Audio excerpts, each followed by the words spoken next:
Tusiende kwake Mwenyezi Mungu kwa mikono mitupu. Tujaribu jinsi tuwezalo ili tupelekee Mungu katika nyumba yake ambayo ni hekalu. Kama sivyo, tunawakaribisha tutoe zaka na sadaka. Tutatoa tukiimba wimbo nambari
我。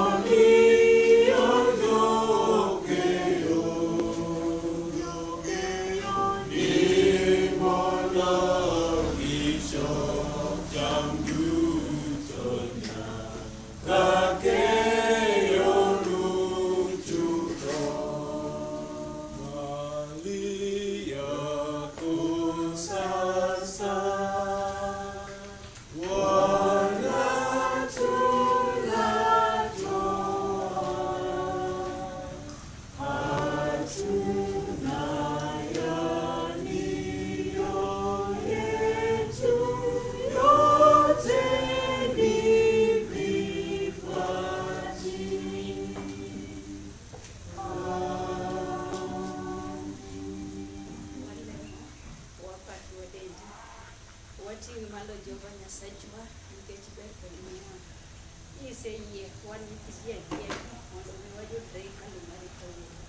Ok nikech wabeyo mondo nyithindi mok oyudo thuolo kata makoro chura e kitendi mag midekre. Baba na titimon wano miyo chutho misango mwakelo e nyimi en mana misango mar erokamano. Baba na ineno ka nyithindigi osegore peksen kendo gigolo ma imiyogi e kor juma. Kristo mangima mokwongo madikwongo puodhwa wenwa richowa. Baba to mich mwakelo e nyimi obed ni madin tik mang'we ng'ar. Baba na tijni dhi tiyo Kristo mangima madamed yudo duong' e wachni. Jaduong' mar ndalo, ipar nyithindi ma bende ok oyudo thuolo mar wuoth. Ipar nyithindi Baba manigi pek mopogore opogore to ng'ado wach mondo gigolni. Baba na igwedh ng'ato koda ng'ato. Imed ting'owa malo jaduong' mar ndalo. Ketwa kare kuom yie nikech chutho wan to waonge teko waonge nyalo. E thuolo ni jaduong' ka wan e hekalu mari ka, madi umwa gi tekoni mar polo. Teko ka teko mag mudho ma jasigu Satan pimo mondo rochgo chokruok jawar. Ber mondo imaki twe kendo iketh chutho. Kiparowa kendo iumowa nyakora sabato kawuono. Duong' kod pak odogni e polo malo. Walami kwarem ne puodhowa kendo wakae tiwinjo lamo gi e polo malo nikech ma ikwayo ne nying Yesu.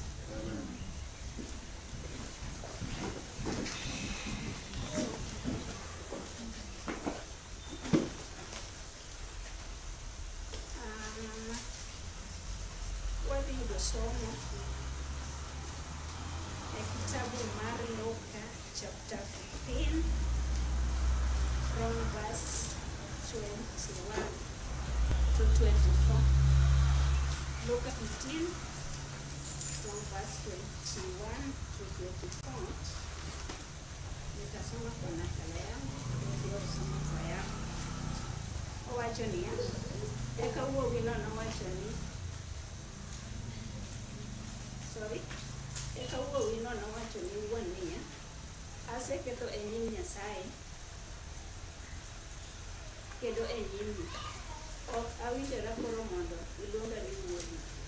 To wuon mare nowacho ni jotichne ni, goluru law maberie moloyo piyo piyo mondo urwakne kendo uketne tere e lith lwete. Wuoche bende mondo urwakne e tiende. Bang' mano, keluru nyarwat machwe uyang' mondo wacham wabeduru mamor. Nikech wuodani ne osetho, to koro ongima kendo. Ne olal, to koro onwang'e. Kamano ne gichako timo nyasi ka gimor. Nitarudia somo. Eka wuowino nowacho ni wuon niya, aseketho e nyim Nyasaye kendo e nyimi. Ok awinjora koro mondo iluonga ni wuodi.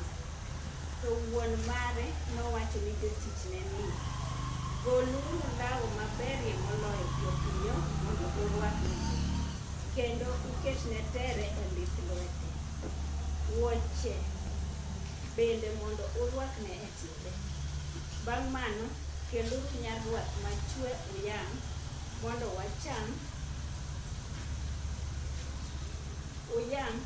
wacham wabeduru mamor. Nikech wuodani ne osetho, to koro ongima kendo. Ne olal, to koro onwang'e. Kamano ne gichako timo nyasi ka gimor. May God bless the reading. Tutasimama na wimbo nambari 149, Wende Nyasaye. Chorister. Chunguru malo 149. 110 Kiswahili wende namba 140 kaachiel kod 9.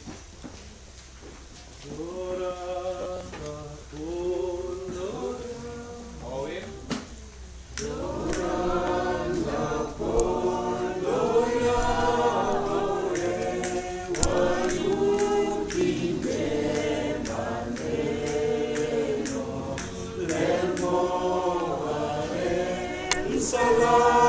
Yesu,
Waringo kaka joricho kendo wadonjo kar tony.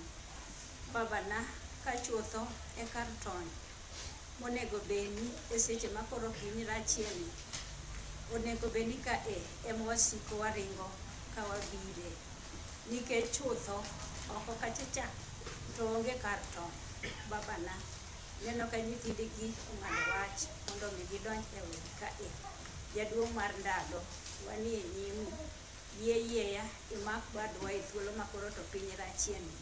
Ka chutho dwaro ni ema timore e kit ngimawa to dwaro wawegi. Wan dhano ma jaricho kendo chutho waonge gima ber madwabige nyimwa osiepwa to mana erokamano. Omiyo babana ka wanie nyimi ka to wagoni erokamano nikech nyaka kanisa chope kodwa ni. Wan kaka dhano wanyalo bedo gi luoro ma bende singo ni kik wabed gi luoro, jogi mogeno kuomi ok onego bed gi luoro. Babana to kaluwore gi pek gi weche matimore e kor pinyni, baba to chunywa luor, to luora in mimido nyithindi teko, medwa teko e thuoloni. Babana makia bado okang', dwaro ni osiepwa ema mondo timre kik gimoro thuolo ka thuolo. Yieya ing'ewa gi wang'i mar ng'wono, kipuodhowa iwenwa richowa tiketowa kare. Babana kama ok wasetimo maber kaka nyithindi, yieya ing'ewa gi wang'i mar ng'wono. Osiepwa e thuoloni wadwa winjo wecheni modhiero ng'eyo koa kuom jatichni jaler mane iseyiero kendo iketo kare mondo mi owachi wecheni jaduong'. Babana to nigi wang'wa mar dhano, kik wanene kaka en to in ma mondo waneri e kit ngimani. Babana kawe akawa kaka en no kendo imuonye iyi titi kode mana kaka giri mar tich jahera. Babana yieya teko ka teko mag mul ma jasigu satandi gi mondo chochgo chokruogni Jehova ber mondo imaki twe kendo iketh oko teko mag jasigu satan. Babana ang'e ni jasigu satan to rito kendo go asumbi kendo dwaro mana nyithindi ma mondo mi ongam. Babana to waluor nikech tekoni wan gadiera no wang'wa e chokruogni. Babana e thuoloni makwa wachako gi nyathi matin mogik nyaka ng'ama duong' mogik e chokruogni. Baba na nidwaro ng'ima mondo timre kitwa ndalo ka ndalo. Iparo nyithindi e tunge piny ang'wen wuora, piny to koro rach kendo dhano tho baba. To wan to onge gima ber kata mwabiro geng'u wang'i. To mana erokamano nikech isemiyowa ngima nono. Kaka dhano baba, okawa winjore wabet kata wachung' kata mana e hekalu mari ka. Tisetimo maber. Omiyo chutho wagoni erokamano. Med paro wa okampo ka. Puodhwa Jehova Nyasachwa. Ipari nyithindi matuo sani makoro nigi midekre kendo dang' nie kiteni mag midekre kimedo muya wuora minyiew gi pesa. Baba na par nyithindi mabende ywak mosedutore gi polisi. Baba, madi med gi geno ni chutho pod nitiere geno gi tok liel. Baba na timnwa ng'wono kendo chutho weche manie nyimwa kaka mar kiche baba.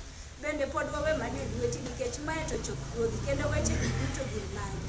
Baba na kata ka nitie kama rem pod nitiere Jehova Nyasachwa to chop nyaka kawuono. Baba na donge duoko pako donge kamano. Wala mie thuolo ni kwarem chutho e nyim wang'i to yeye podweno richo na tunde gi. Mok walamo kaka dhano wuorwa, chopnwa kaka dwaro ni osebedo nikech mae kwayo na ni Kristo ma Jehova. Amen.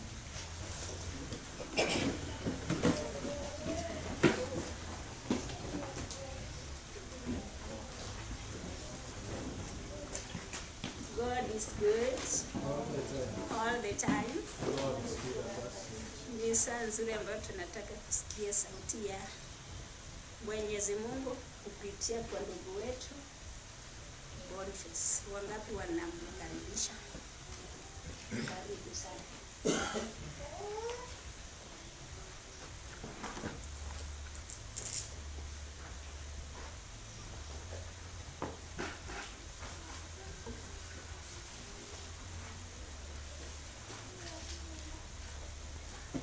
God is good, and all the time. Happy Sabbath. Happy day. Adwoko ne Jehova Nyasaye ma Nyasachwa erokamano kuom thuolo momiyowa e sabato mare maler mondo wachak wayudre ka kendo. Yiena arwak ng'ato kaachiel kod ng'ato kumoro amora ma gintiere nikech an gadier ni nitie jomoko ma samoro nenowa e yor mbui.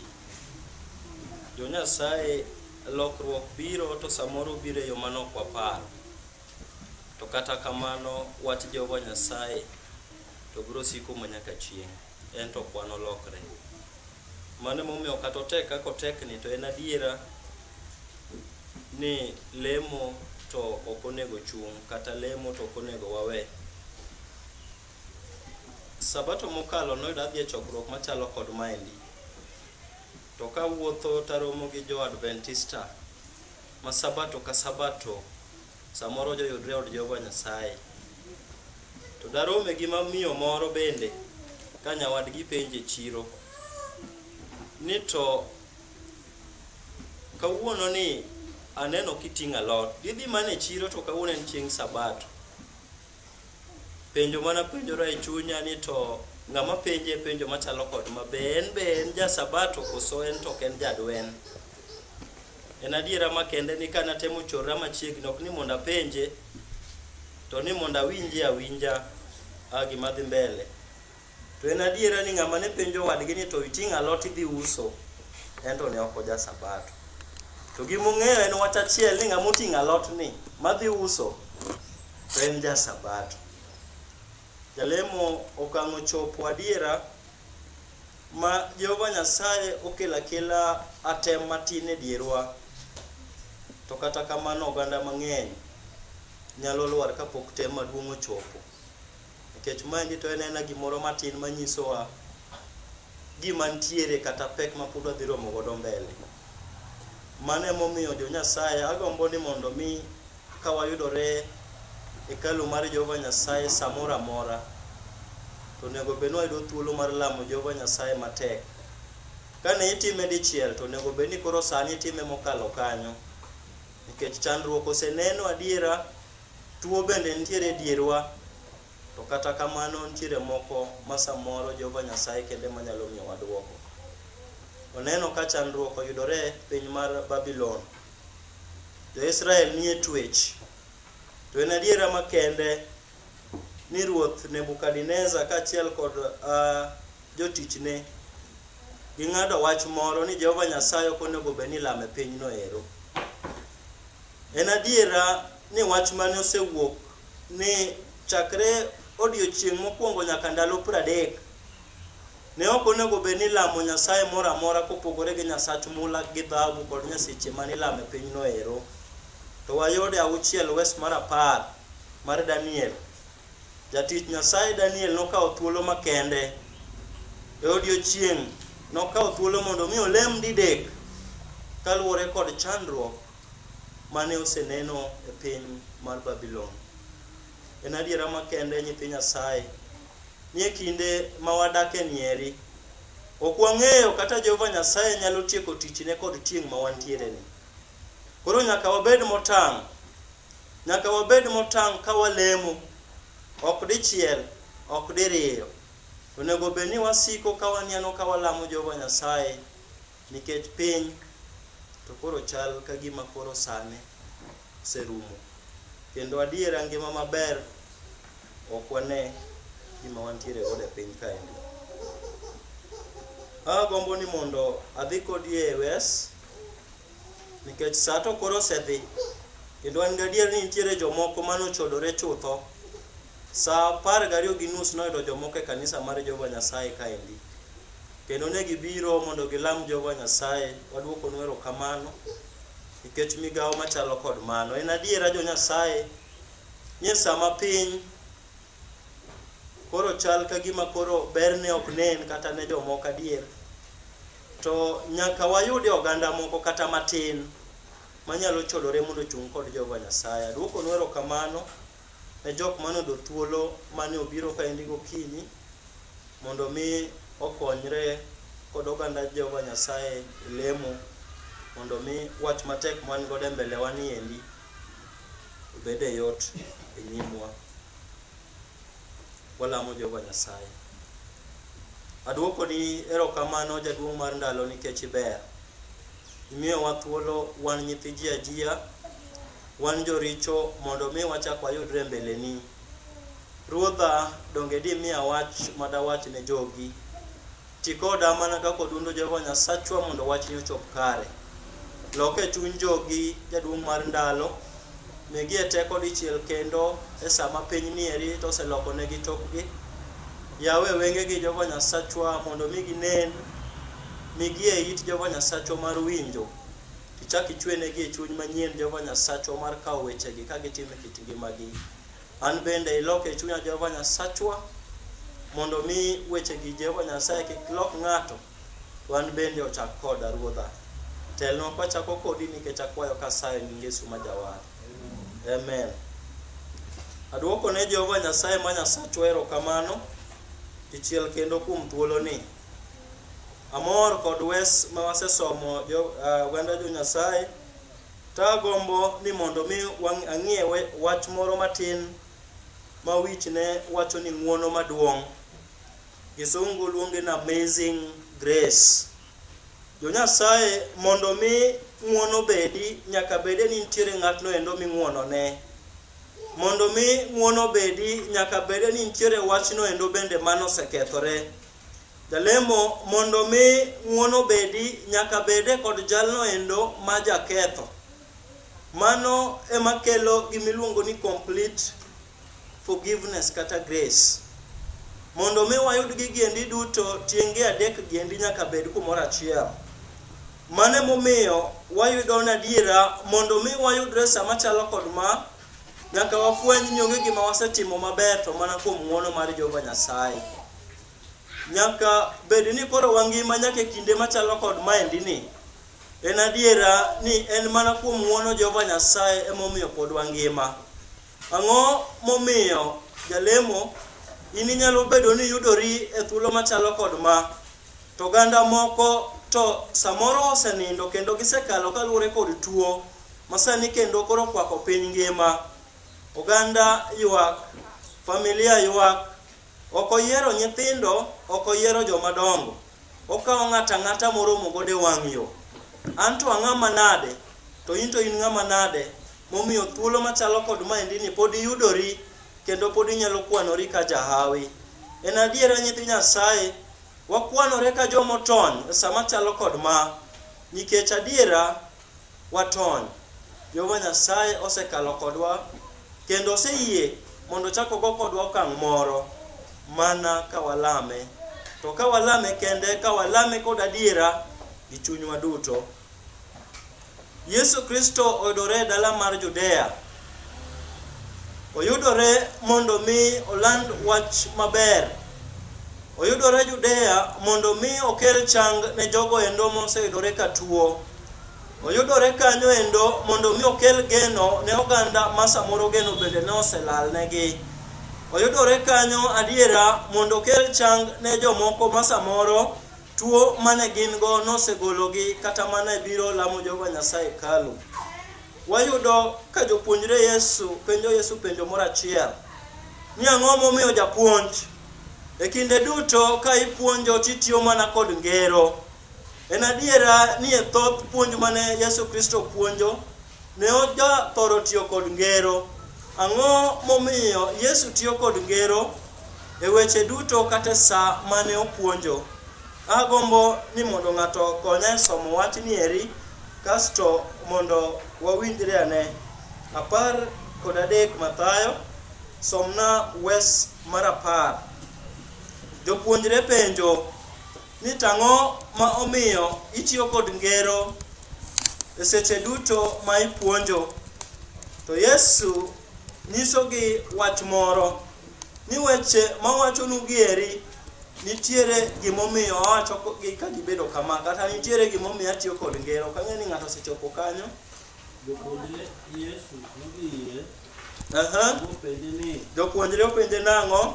Ere gimomiyo iwuoyo ni ji gi ngeche? Ere gimomiyo iwuoyo ne ji gi ngeche? Yesu nodwoke nang'o? Osemiu ng'eyo weche mopondo mag loch polo. Gima moko to ok omi wechegi. Nimar ng'at mantiere go emibro medi mabed kod gik mang'eny moloyo. To ng'at maonge go ibro mai kata matin mantiere godo. Awuoyo negi gi ngeche nikech girango gik moko to ok gine.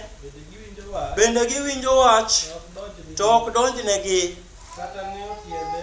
Kata ng'eyo tiend wechegi bende ok ging'eyo. Erokamano. Bende ok ging'eyo. Yesu Kristo dwoko jopuonjre ne penjo manopenje malo kacha. Ni ang'o momiyo itiyo gi ngero kipuonjo? To wacho negi in adiera tiyo kod ngero nikech oganda ma wuoyo godo giendi neno to nyalo bedo ni gin gi wengegi to ok ginen. Nyalo bedo ni itgi nitiere godo to ok giwinji. Nyalo bedo ni adiera gin gi paro to ng'eyo to pok gibedo go. Yesu dwoko gi adiera nikech e kinde ma wadake ni en adiera ni wach Jehova Nyasaye to oselandi. Wach Jehova Nyasaye to osenyiswa. Bede ni en yor mbui, bede ni en yor wang' jowi, masiko waneno kendo wawinjo kiyalo weche mag Jehova Nyasaye. En adiera ni wasewinjogi. Oganda e piny ngima nyalo bedo ni osewinjogi. To kata kamano jolemo kaka wadak kaachiel kod timbewa to pok onyiso adiera ni wan mag Kristo.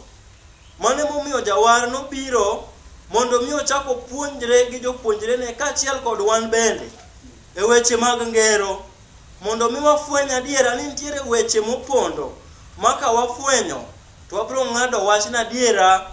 Jaduong' waol gi piny yie ibi kawa mondo wadhi dala. En adiera ni weche mag ngero notiyo godo mondo mi okaw chunje manoyie kuome mondo bedo motegno. Notiyo kod weche machalo kod magi momiyo chunje ma samoro ne ok otegno bende ne nyalo ringo mondo mi oweye.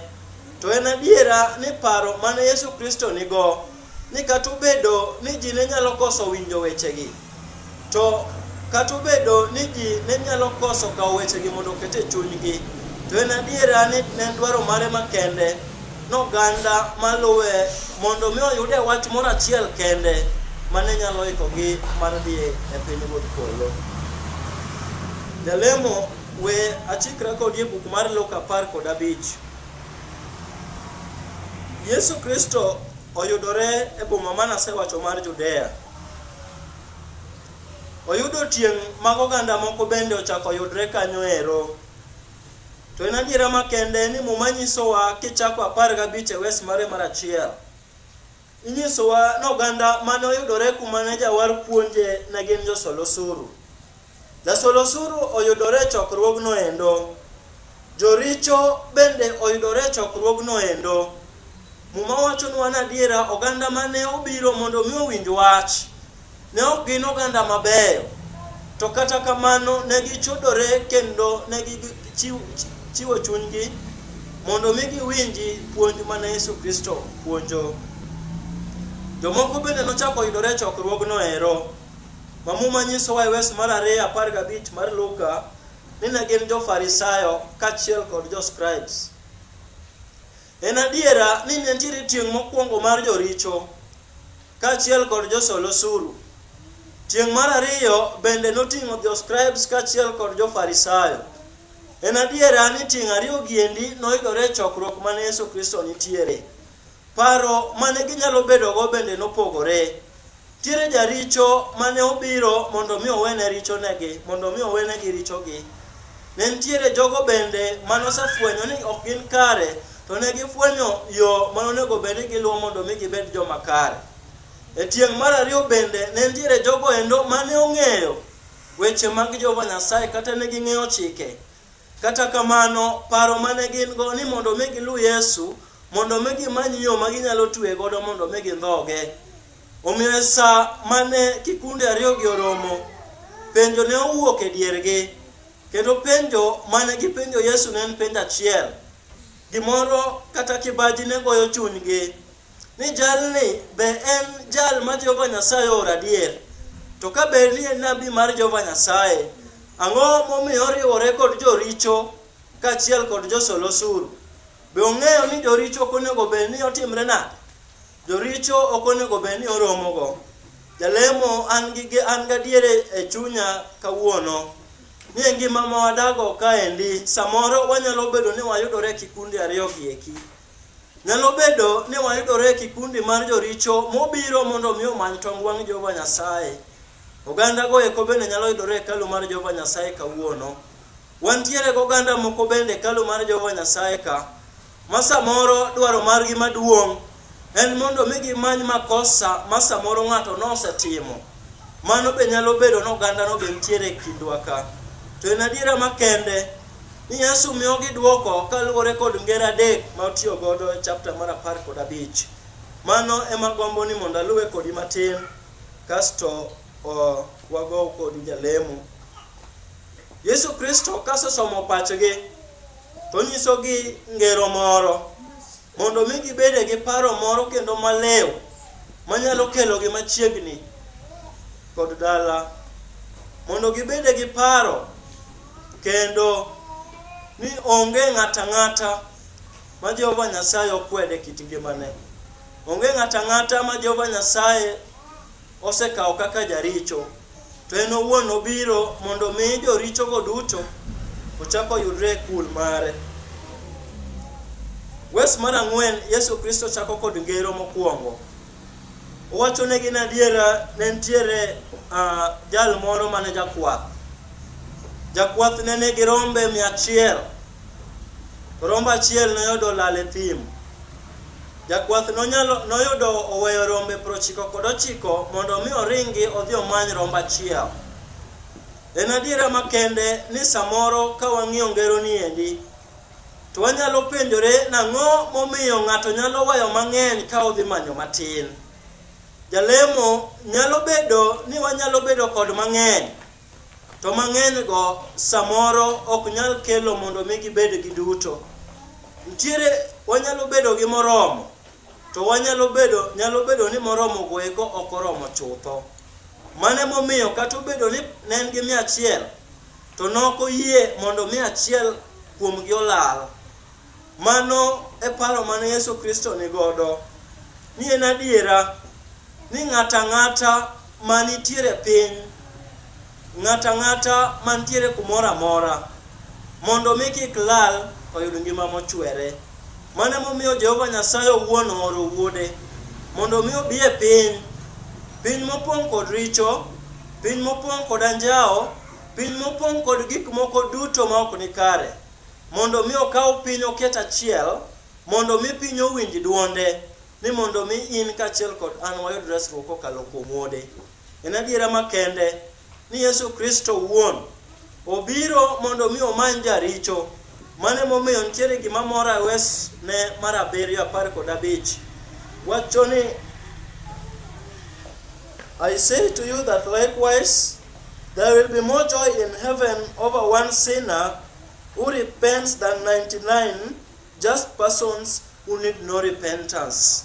Yesu duoko tieng' mar ariyo mane oyudre chokruok chande, mane wafwenyo ni en oganda mar jo-Farisayo kaachiel kod jo-scribes, mane gin lengogi maduong' ne ok ni mondo gilu Yesu mondo mi gimany gima mochwere manyaka chieng', to dwarogi maduong' moloyo ne ni mondo mi gimany madoadoa mane nyalo yudore e gigo endo mane jawar timo. Yesu Kristo chako wuoyo kodgi e ngero mar ariyo kanyisogi ni adiera nitiere miyo moro bende mane oyudo lalo pesa siling' 1. Anyalo kawe kata samoro anyalo kete ni siling' 1 kech mano e samoro gima nyalo pime godo e ngima masani.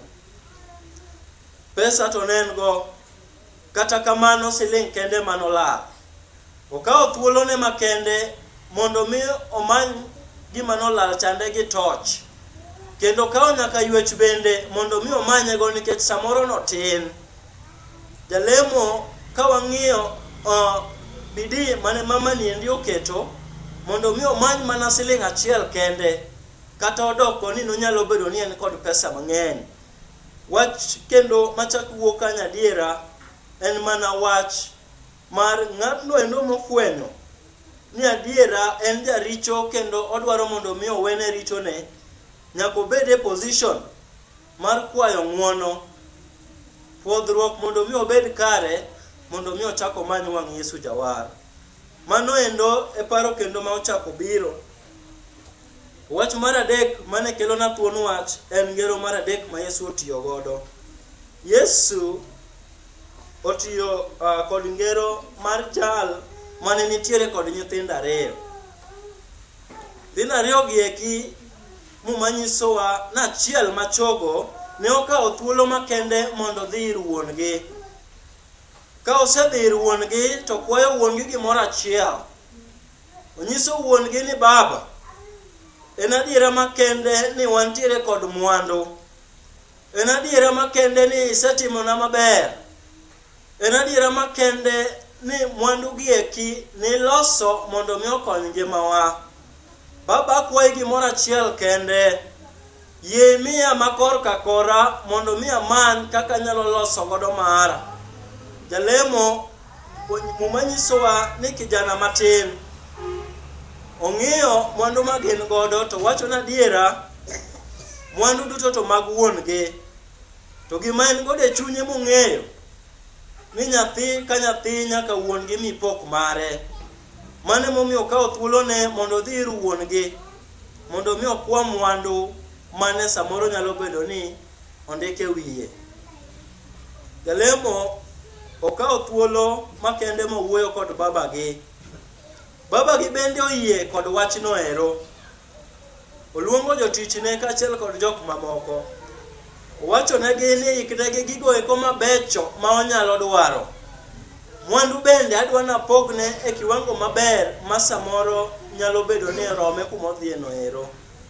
Jalemo gima wuoyi ni endi ne ok onyiso babagi mokwongo kuma ne odhiye. Wach mar ariyo, gima ne ok onyiso babagi ang'o mane odhi timo kod mwandu gi eki. Kata kamano babagi ne ok obedo gi tomor e chunye. Ne oyie ayie mondo mi wuode mwandu mane ondike e wiye. Jalemo wuoyi matin ne okawo atua. Muma nyisowa ni ne odhi e piny mabor. Nying piny ni to ok wang'eyo. samoro jalemo nyalo bedo nodhi e kumoro mane mor ne nyalo yudore. E piny ma samoro wuoyni ne nyalo dhiye, samoro ne nyalo bedo notiyo kod ndege ma samoro e kit ngimawa niendi to nyalo bedo gino ma samoro wagombo tiyo godo. Nyalo bedo ni kuma ne wuoyni endi dhiye, nyalo bedo ni disco bende ne nyalo yudore kanyo. Kuma ne wuoyi matisni endi dhiye, ne nyalo bedo ni kong'o bende ne yudore kaachiel kod gik moko mamiyo ji mor. Nikech mwandu manengo ne nyaka otigo, mane momiyo kuma nodhiye nyaka ne bede ni en kuma ber jolemo. En adiera makende jo Nyasaye ni samoro wanyalo bedo ni Jehova Nyasaye osemiyowa gik moko e kit ngimawa, to kaka wasetiyo kodgi jo Nyasaye nyalo kelonwa ywak, nyalo kelonwa chuny lit, samoro bende nyalo miyo waywago dayo ka ok wago machiemo kendo wang'iyo ni mwandu ma samoro Jehova Nyasaye omiyowa giendi ere kaka onego bed ni watiyo kodgi. Jalemo nyathi ne otiyo kod mwandu manomiye, mor donge oyudo. Ka ne en samoro chode donge samoro notimo, ka en miel donge nomiel ndi, to ka ne en metho donge nomadho kong'o aina kod aina, to ka ne en timo anjao donge samoro ne osponsa kod pesa mane en godo. To wach mamako chunya jalemo ni kata obedo ni ne en gi mwandu machalo kod mago, ne oyudore mana kuma anguche chieme. Jalemo wuoyi mane nigi pesa mang'eny, pesa koro oserumo, kendo kuma oyudore en kuma ne ok opar. En e piny mawendo, en e piny malibamba. Samoro nyalo bedo ni bor kod dalagi nikech pesa notere. Kata kamano koro pesa oserumo, kendo wach moro koro donjone e chunye. Paro duogo kuma ne paro oselal. Oyudore ganguche mane ok opar, nikech ne ok owuok mondo mi odhi onyiew anguro. Jalemo muma be ok onyisowa ni ne owuok mondo odhi onyiew chiemb anguro. Ang'o momiyo wuoyni oyudore kuma anguche machieme? Jalemo yudruok ne kacha en ni nikech pesa mane en go kata mwandu mane wuon gi omiye donge koro oserumo. En wach malit ahinya jo Nyasaye ni nochako maber, to kata kamano gikone to ne ok ong'eyo kaka dhi bedo. Ne ochako gi mwandu, to gikone jalemo ni koro nyalo chamo mana chiemo mane anguche chamo. Wach magombo nang'i kodi e wang'o nyango ni jalemo en ng'uono maduong'. Amazing grace. Jehova Nyasaye osetimonwa ng'uono, segolowa kuma lich miwuoro. Ka samoro ne wasebayo mabor kod ng'uono ne, ka samoro ne wasebayo mabor nikech mwandu mag piny, nyalo bedo ni wasebayo mabor kaluwore kod familia ma samoro ne wadakie. To en adiera jo Nyasaye ni Jehova Nyasaye to chiwore kendo chodore chutho ni mondo mi jalno endo ma jaricho ochako yude paro manyien mondo mi oyude thuolo mar duogo dala. Jalemo genowa kata lam marwa gokinyi kaachiel kod otieno en ni mondo Yesu oduogi mondo mi wadhi dala. To en adiera ni nyalo bedo ni wan be wan nyathi machogo, nyalo bedo ni wasekawo mwandu wuoro kendo wasebayo wode piny, to Yesu Kristo pod oyawo mana dhoot. Mane momiyo wer ma wawero nigi nengo, ka wacho ni dhoranga polo to pod oyawore ne wan. Jalemo oyawore ne in, oyawore ne an, ni mondo mi wayud ng'uono maduong' ma Yesu Kristo oseyie mondo mi omiwa. Jalemo ka wang'iyo ngima nyathi, pachi oduogo ka wacho na adiera ma ok en gima nayiero. Ne awuok mondo mi adhi ayud mor, to kata kamano chandruok ema neno. Ne awuok ka an gi mwandu, to kata kamano to sani koro aonge go.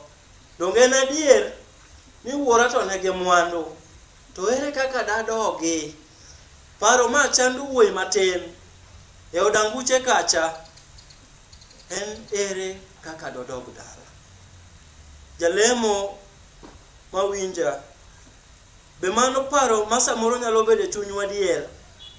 Be wapenjore ere kaka wanyalo dok dala, nikech waseringo wabayo mabor, kendo samoro wadong' kod lwetwa nono.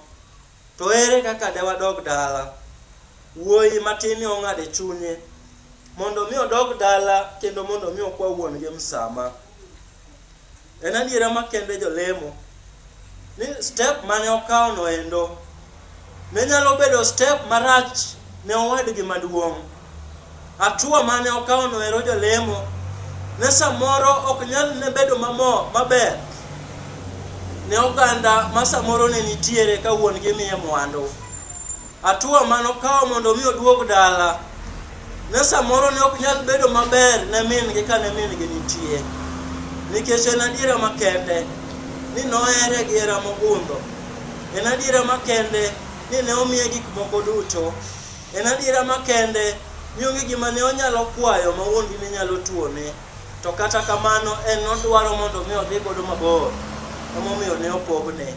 Koro sama oduogo ni eri, to oduogo nang'o? Mane chandruok machando wuoyi matin. Ere kaka dang' adog dala? Nikech pok mane ondiki e wiya tasetiyo godo te, kendo mwandu ma wuon wanyalo miya to onge. To kata kamano, kata obedo ni an gi lweta lilo, ang'ade chunya mondo mi adog dala. Kata obedo ni mwandu to oserumo kuoma kamano, taseng'ado ni mondo mi adog dala.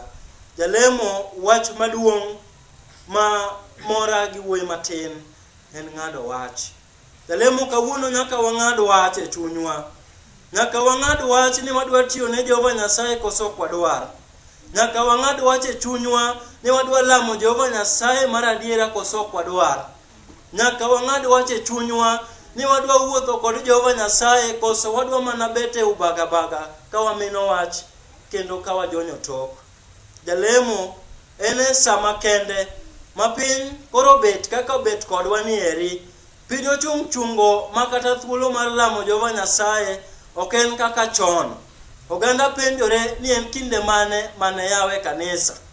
Oganda penjore ni en thuolo mane yienwa kendo mondo wachak wadog Jerusalem kuma teko mar Jehova Nyasaye nitie. Oganda penjore ni to nyaka karang'o mane wakale pek ni eri matuo koro sengamo gimora mora, kendo mor mane oganda nigo to koro serumo. Jalemo, e sama chalo kod maendi, nyaka wang'ad wach e chunywa, nikech mano e gima odong' ma in kaachiel kod an koro idwar mondo mi wang'ad wach, mondo mi wawuoth kod Yesu e yo maber kata e yo makare monego bed ni wawuothe. Jalemo, wuoyi matin ne oduogo dala. Oduogo dala ir wuoro kaonge gi gimoro. Oduogo dala ir wuoro ka mwandu bende oserumo. Hera bende samoro nyalo bedo ni odok piny. Gima chanda gi wuon gi, ni kata obedo ni wuode ne odhi kamano, ne osiko kogo machiemo, kendo ne ong'iyo mabor ka be wuode nyalo duogo. Jalemo, amor gi jonyuol. Jonyuol, uting'o duge nyithindu. Jonyuol, uting'o duge delni ma udake. Jonyuol, nyalo bedo ni uting'o mapek kendo ukane chunyu. En adiera makemo ng'uono maduong' wayudo kanye. Mano e gima gombo ni mondo ang'i kodi matut, kasto wagoya goya. Jalemo, wuoro nosiko ka ng'iyo. Be chieng' moro wuoda ne duogi? En adiera ni wuoyi matis ne oduogo. To kata kamano gima ne oduogo do ne onge. Kata kamano ber ok oyudo kuma ne odhi e chande. Gimoloso ma onyalo miyogo wuon gi mor bende onge. Gima onyalo siemo ne oloso kuma ne odhi e cha bende onge. Oduogo gi wich kuot jalemo. Oduogo duk nikech samoro lewni bende ne oserumo kuome. To gimoro mora gi wuon gi, kane odonjo to wuon gi owacho wach moro ma omako chunya jalemo. 23 chapter mar 15 Luka ma wantiere no. Agombo ni ng'ato somna 23 kod 24. Owacho nang'o? Bang' mano keluru nyarwath machwe mondo uyang' mondo wacham, nikech wuoda ni endi ne osetho to koro ongima kendo, ne olal to koro osenwang'e. Erokamano. Jalemo, ang'iyo kaka wuoro orwako wuode mane oselal. Wiye owil kod ngima manyoro, wiye owil kod wich kuot mane wuode osekelone, wiye ochako wil kod mwandu mane wuoyi osekawo. To wach achiel mane en godo e chunye na adiera, wuoda ni eri ne osetho ni to koro duogo dala. Wuoda ni endi ne oselal to koro duogo dala. Wuoda ni endi ok ang'eyo kuma ne odhiye, to kata kamano oseyudo wang'ayo kendo duogo dala. Agombo ni mondo ang'iye kod puonj moko ma samoro nyalo bedo ni wayudo kaluwore kod ngero ni endi. Jalemo, wuoro ne nyalo bedo ni ng'iyo wuode ka nomiyo wuode mwandu. Ka noneno ka wuode lal kadhi gi mwandu manomiye, ne osiko mana korange ni to be wuoda madhi ni chieng' moro be anoduogi. Jalemo, en adiera makende. The father did not stop to advise his son. Ang'o momiyo jaduong' ne ok obet piny kod wuode mondo mi onyise ni wuoda, paro miparo ni endi nyalo bedo no ber, lakini tim kama. Ang'o momiyo wuoro ne ok okawo thuolo mondo obed kod nyathine mondo onyise ni wuoda, mwandu to an go, kumidhieno moro onge, dong'a koda dala. Jalemo, baba ne ok oparo paro machalo kod ma. Ang'o momiyo wuoro no weya? Ang'o momiyo wuoro no yie mondo miya mwandu mondo dhi? Jalemo, samoro mondo mi wang'e teko mar Jehova Nyasaye, samoro wanyalo ng'e mana ka wakale chandruok moko. Wanyisie jalemo, nyalo bedo ni kale pek ma ikale no endo, ikale pek no endo mondo mi wafweny teko mar Jehova Nyasaye ka oting'i malo kendo ka ogoli kanyo endo ma intiere. Jalemo, Jehova Nyasaye nyalo yie mondo mi wakale gik mwakale gieki, mondo mi wafweny teko mare ka otimonwa madongo e kit ngimawa. Mane momiyo sama koro piny chalo kodwa kama, nyaka wachung' motegno, nikech nyalo bedo ni Jehova Nyasaye oyie mondo mi wakale gima chalo kod maendi, mondo mi wafweny kata mana wach moro achiel. En adiera no oganda mang'eny to wigi osewil. Wich jawil jalemo kuma Jehova Nyasaye osegoli. Wiya nyalo wil kuma Jehova Nyasaye osegolae. To Jehova Nyasaye nyalo kelo thuolo moro ni mondo mi adhi aba mabor, mondo mi ayud puonj moro achiel, mondo mi abed gi paro mar duogo dala. Wuon gi ne ok onyise gimoro amora, to ne oyie mondo dhi. Jalemo, nyalo bedo ni wasebayo, to bayo mari be osepuonji gimoro. Lal mari be osefwenyo ni dala.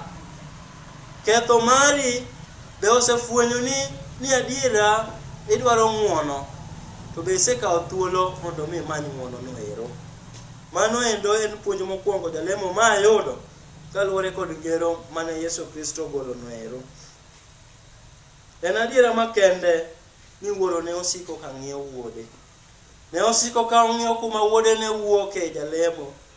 Kata obedo ni nomiyo wuode mwandu mane nyalo konye kuma nodhiye, lakini ne osiko mana ka ong'iyo kuma yo mane wuode oluwo. Jalemo, kata obedo ni watanga e piny, kata obedo ni nyalo bedo ni piny terowa kuma samoro ne ok wachano. Jalemo, kata bed ni wakale pek machalo kod nade, samoro Jehova Nyasaye ok nyal golie pekno. Samoro Jehova Nyasaye ok nyal golie chandruokno. Samoro Jehova Nyasaye ok nyal mono pi wang'i chwer. To geno mantiere godo kendo adiero man godo ni e pek ma wakale no endo Jehova Nyasaye ntiere kodwa. Jalemo, kata ywak miywago no ero, Jehova Nyasaye nitiere dier ywagno.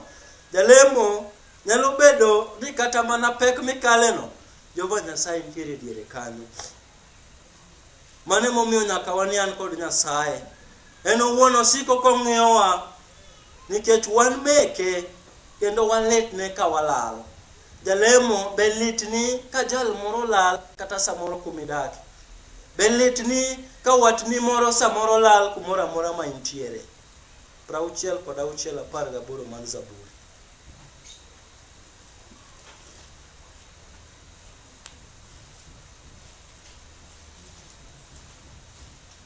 Kadine berni richo netna.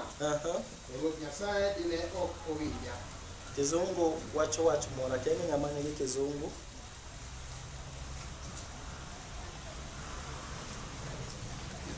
Prauchiel kod auchiel wes 18. Kizungu wacho kama. If I regard iniquity in my heart, the Lord will not hear me. Jalemo en adier ni samoro wanyalo lamo Jehova Nyasaye. To en adier ni samoro Jehova Nyasaye ok nyalo winjowa. Ang'o momiyo wanyalo lemo to Jehova Nyasaye ok nyalo winjowa? Nikech wakao richo samoro wakete chunywa. Wakao paro moko ne kare samoro wakete chunywa. Omiyo ka walemo to walemo gi chuny mapek. Ben chuny mane wuoro nitiere godo kuom nyathine. En adiera ni en owuon e chunye ne ogombo maber ne nyathine. En ogombo dongruok ne nyathine. To kata kamano nyathine obalo kode. Jehova Nyasaye nyalo koso winjo alamwa. Mana ka gima chando jal mantiere libamba ok chand chunywa. Inyalo wacho samoro kineno nyathi ng'ato katimo gimoro marach. Iwacho ni dongo tima ok en nyathina.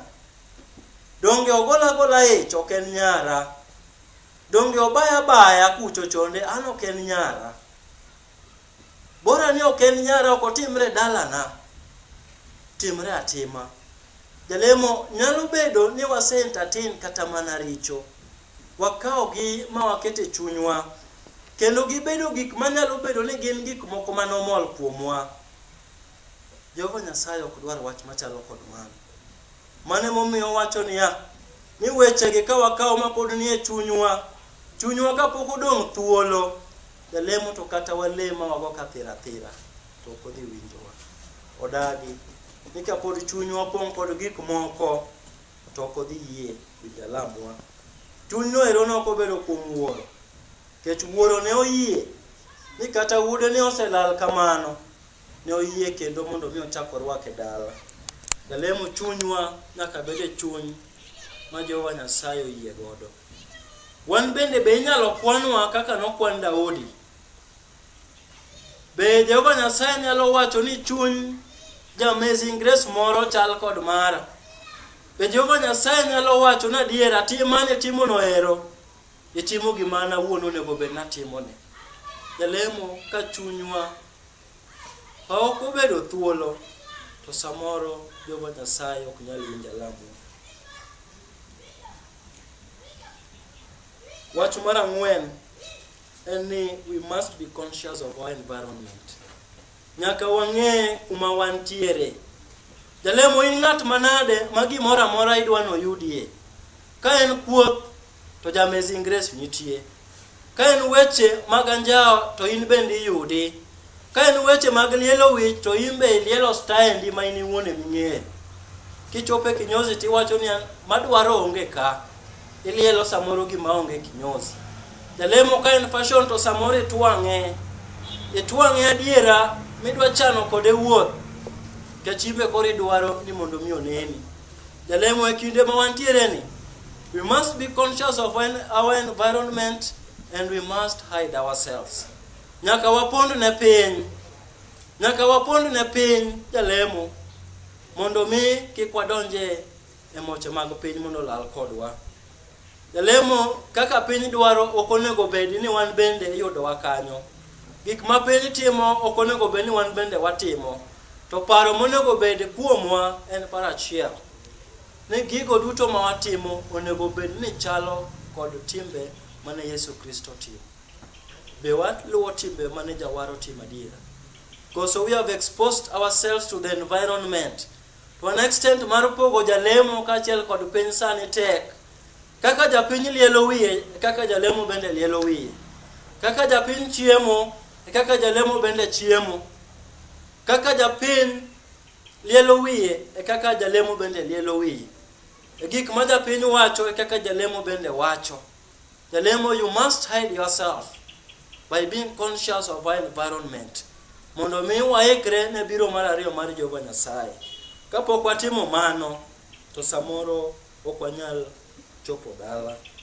Jalemo, wane ng'wono maduong' ma Jehova Nyasaye osetimonwa. Mogik, magombo nang'i kodi, we must recognize that we are sinners. We have all sinned and fallen short of the glory of God. En adiera jalemo, ni onyuolwa e richo, to nyaka wapogre kod richo mondo mi wayud ngimano ero mochwere manyaka chieng'. Jalemo, gima chanda en mondo mi ayud ngima manyaka chieng'. Ok ang'e ni in bende ochandi. To ka bedo ni ngima manyaka chieng' chandi, ere ngima manyaka chieng'? Jalemo, mano penjo mang'eyo ni samori nyalo penjri. Ni to ngima manyaka chieng' to kara ni kanye? Be ngima manyaka chieng' wanyalo yudo? Be ngima manyaka chieng' nitiere? Jalemo, ngima manyaka chieng' yot yudo. Oyot kabisa. Ngima manyaka chieng' e gima yot yudo moingo gimoro amora. We anyisie kuma ngima manyaka chieng' nitiere. 17 wes mar 3 Johana. The Gospel of John.